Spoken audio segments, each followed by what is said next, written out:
This is an absurdist dark comedy with magical realism and science fiction inspired by the world of telemarketing. It's called Sorry to Bother You. There are so many ideas and ways of telling a story that don't get a chance to get made in a feature film, and we took all of them and put them in this movie. And at times it was scary because I thought maybe we wouldn't be able to get it made, and Sundance helped us make that happen. It helped say, look, this is something that's worth, to investors. So this is something worth your time. This is something that needs to be out there. And them championing it made it happen.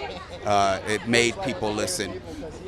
And I think that there are a lot of new groups of folks, people of color, that are being able to make film.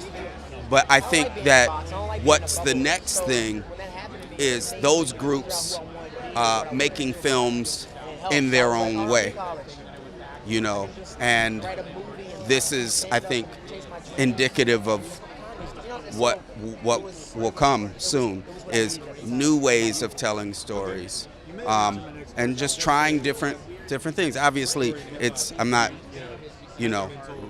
inventing something all the way new, but it's something that if you see the movie, it's doing things that you haven't seen other films do, and that's not just me patting myself on the back. It's, it was something that I was told as I was making it that you're not supposed to do this. So.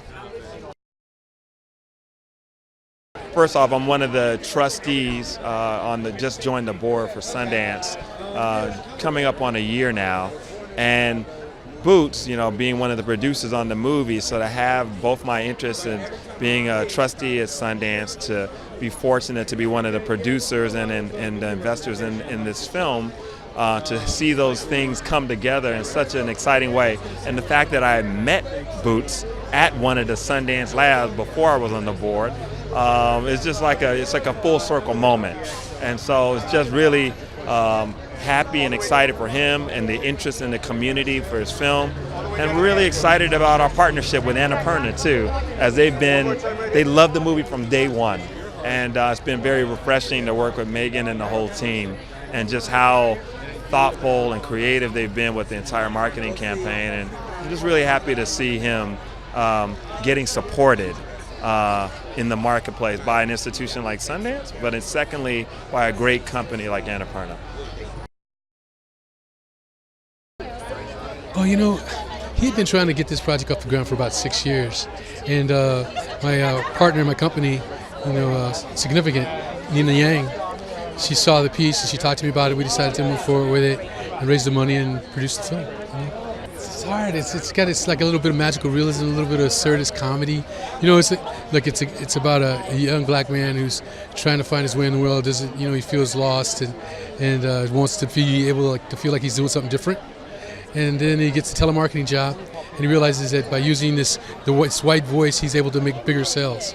And so then he's like plummeted, and he goes into this whole new universe because of the massive sales that he's making. And then then you get to find out when you see the movie the rest of what happens.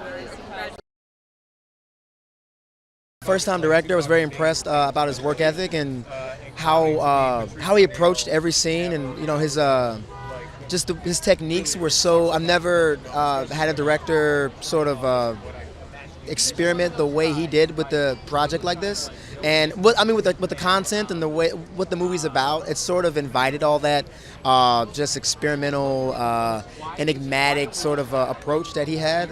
He's amazing. I would love to work with him again.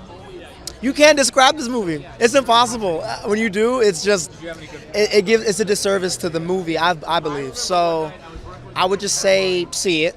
I love films. I just love being surprised. This movie will surprise you. There's so many things you can take away from it. There's so many just many messages. People who've seen the movie have told me that I'm like, wow, I'm blown away by people's just perspective and point of view of what they've sort of digested from this type of film. It's so many things. I just love the fact that I got to be a part of a great cast like this, and I can go all day about it. It's just a good movie, and I think people should enjoy just being surprised by films again. Boots is incredible. I've been a fan of his for so long. He's a vital artist, and I was so touched he thought of me. I met him in San Francisco years ago, and he saw me perform, and I'm so thrilled to be in this incredible visionary movie. It's been a dream and a half. I'm so glad that I'm working with someone that has such a great vision, and I think it's really great that he's being honored. He's been working on this for years. I don't know if people know that, but he's been working on this for years and finally was able to manifest it and bring it to an audience. So it's just really nice to be a part of that process. I wouldn't describe it. I would say it's beyond description. I couldn't give you any words that could accurately sort of summarize it. I don't think it does it justice. Boots has a line that he always says, but I don't remember it off the top of my head, so I'd just say crazy. Oh, God. I mean, I've been a fan of Boots since the late 90s, so getting to see it was very surreal for me because there's elements of the movie in some of his earlier songs on albums like Pick a Bigger Weapon and Sorry to Bother You. There are plot elements to it, and then to see that start to coalesce as a screenplay, and then to read. I remember reading the screenplay going, if I had the money, I would put the money up just because I would want to see how he would do this. Like, how is he going to make this film? It's one of the craziest screenplays I've ever read. And then, to come in afterward and do the voice and see these scenes out of context as a actor, but way more as a film buff, it was just fascinating for me. It totally blew me. There were scenes where I'm like, well, he's going to have to either fake some of this or he'll have to shoot it at an oblique angle. But the most blatant stuff he describes in the script, he shoots it head on the way that he describes it. Like, well, he won't shoot it exactly like this. No, that's exactly how he shot it. It's what's in his brain. He got it on film. And that's a really hard thing to pull off, and he did it.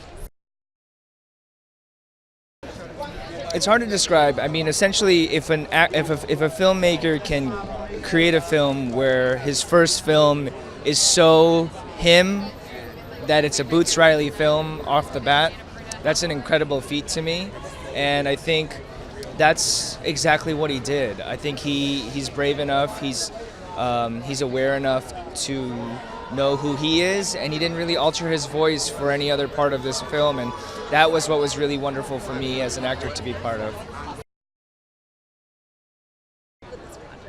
I got sent the screenplay, and actually Boots had written me 2 years prior about this project when he was trying to get it off the ground, about me playing Detroit. It was before Lakeith was involved, and I just read it, and it was unlike anything that I had ever read before. I've always wanted to make films like the films that I enjoy watching, and so many of them hang out in the space of magical realism, and for some reason there aren't a lot of people of color in those spaces, and so I was really struck by that, and also just struck by his imagination and vision.